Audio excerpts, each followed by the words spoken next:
hanya butuh waktu 40 menit. Arfian sudah tiba di kantor. Pria dengan balutan jas berwarna biru tua itu berjalan sedikit tergesa-gesa untuk cepat menuju ke ruangan. Setibanya di ruangan, Arfian langsung mengempaskan pantatnya di kursi kebesarannya.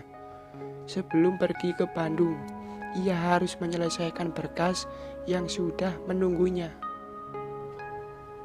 Tiba-tiba saja ponselnya berdering. Sebuah pesan berisi foto masuk ke ponselnya. Dengan cepat, Arfian mengambil benda pipi miliknya itu dan membuka pesan tersebut. Matanya membulat sempurna setelah melihat foto-foto yang dikirim ke ponselnya. Jujur, Arfian terkejut saat melihat foto itu yang memperlihatkan kemesraan dua insan seperti sepasang kekasih. Perang! Arfian melempar ponselnya ke lantai. Seketika benda pipi miliknya hancur tak berbentuk. Arfian tidak menyangka kalau istrinya begitu. Perbuatannya sudah di luar batas. Arfian pikir kalau Fiona hanya bermain gila dengan Indra, sahabatnya. Tetapi Fiona juga bermain gila dengan Hendra, ayah mertuanya sendiri. Hari ini, mood Arfian benar-benar sudah hancur. Konsentrasi untuk bekerja pun sudah buyar. Arfian menutup wajahnya dengan kedua telapak tangannya. Sementara meja kaca di hadapannya, ia gunakan untuk menopang kedua siku tangannya. Arfian terpejam sejenak.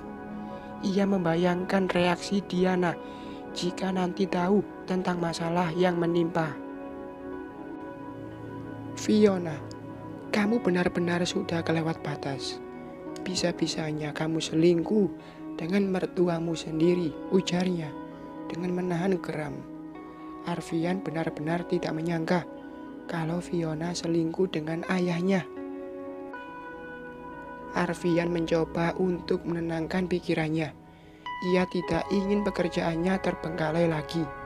Gara-gara masalah yang selalu datang, begitu rumit masalah yang terjadi dan begitu sakit untuk dijalani. Bagaimana bisa Fiona bermain gila dengan mertuanya sendiri? Apakah dia memikirkan bagaimana perasaan ibu mertuanya jika sampai tahu? Setelah cukup tenang, Arfian mulai mengerjakan pekerjaannya. Banyak tumpukan berkas yang harus ia periksa. Belum lagi meeting dan juga kunjungan kerja. Mungkin untuk hari ini Arfian akan menunda meetingnya karena ia tidak ingin terlalu siang untuk berangkat ke Bandung. Pukul 9 Arfian harus sudah berangkat. Waktu sudah menunjukkan pukul 9 pagi. Arfian sudah siap dan kini pria berbadan kekar itu sudah berada di mobil. Begitu juga dengan Randy, asisten pribadinya. Perlahan mobil berjalan dan meninggalkan pelataran kantor. Setelah di jalan raya, mobil melaju dengan kecepatan sedikit tinggi. Rasanya Arfian sudah ingin cepat sampai di Bandung. Randy, bagaimana pembangunan villa yang ada di puncak? Tanya Arfian. Matanya fokus pada layar laptop di pangkuannya. Beres, sudah 80%. Tidak lama lagi akan rampung, jawab Randy. Oke, Arfian menoleh sekilas sembari tersenyum.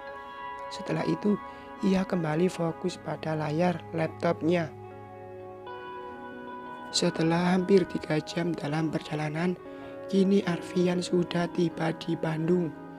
Mereka pun langsung ke lokasi untuk melihat proses pembangunan apartemen yang baru 30%.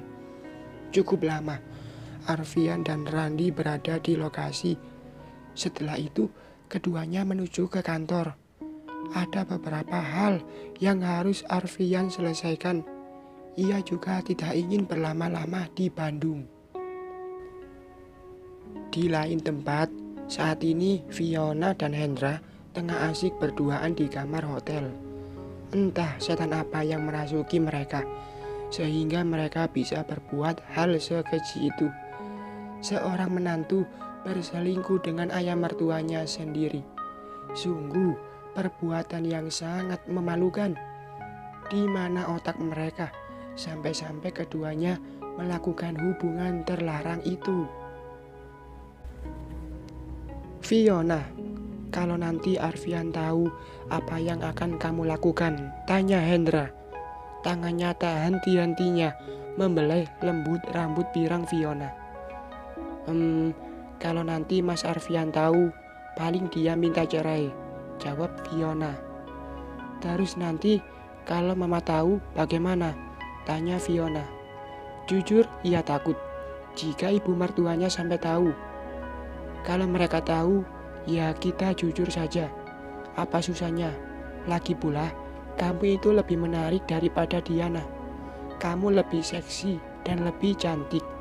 Hendra mencolek hidung bangir Fiona. Fiona tersenyum dan kini keduanya kembali melakukan hubungan terlarang itu. Keduanya kembali menuntaskan terlarang yang seharusnya tidak mereka lakukan. Entah berapa lama mereka melakukan itu. Fiona benar-benar sudah tidak memikirkan Arfian lagi. Begitu juga dengan Hendra. Lelaki parubaya itu juga tidak memikirkan bagaimana perasaan istri dan putranya. Waktu menunjukkan pukul 1 siang. Keduanya baru saja selesai membersihkan diri. Saat ini, Fiona tengah duduk di sofa dengan hanya mengenakan handuk kimono saja. Sementara Hendra sudah berpakaian rapi. Setelah itu, Hendra segera memesan makan siang untuk dirinya dan juga Fiona. Rencananya setelah makan siang, Hendra akan kembali ke kantor terlebih dahulu. Setelah itu, ia akan kembali ke hotel lagi. Fiona, nanti setelah selesai makan siang, aku kembali ke kantor dulu. Setelah urusan kantor selesai, aku kembali lagi ke sini, ujar Hendra. Pria parubaya itu tengah berdiri sembari memasang dasinya. Oke, tidak apa-apa, tapi jangan lama-lama ya di kantornya, sahut Fiona dengan nada manja. Tentu saja tidak, sayang. Hendra mencolek hidung mangir Fiona dengan gemas. Fiona tersenyum, begitu juga dengan Hendra. Mereka benar-benar seperti sepasang kekasih yang tengah dimabuk asmara. Fiona tidak memikirkan bagaimana perasaan Arfian. Begitu juga dengan Hendra. Ia juga tidak memikirkan bagaimana perasaan putra dan juga istrinya. Bisa-bisanya Hendra bermain gila dengan Fiona yang statusnya adalah istri putranya dan tak lain adalah menantunya sendiri. Bersambung.